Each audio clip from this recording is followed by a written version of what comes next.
Current methods of stroke treatment fail to remove the clot on the first pass 40 to 50% of the time. The straw-like catheters in use today fail to eliminate the forward blood flow, which tends to compact the clot into the artery, creating impaction friction. Additionally, traction and exaggerated suction cause the compacted clot to separate, as adhesion friction tends to hold parts of the clot in the artery. The Eloquence solves these current problems with a low-profile catheter with a tip, which instantly transforms into a large mouth funnel, which is over 2.5 times larger than other catheters.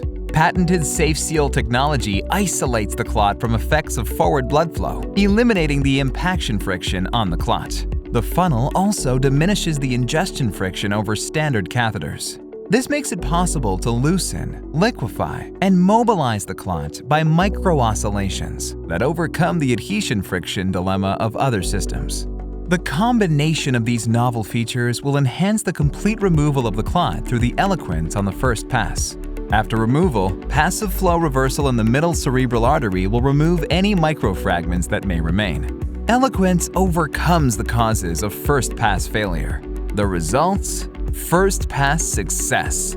Eloquence. Simpler, smarter, better.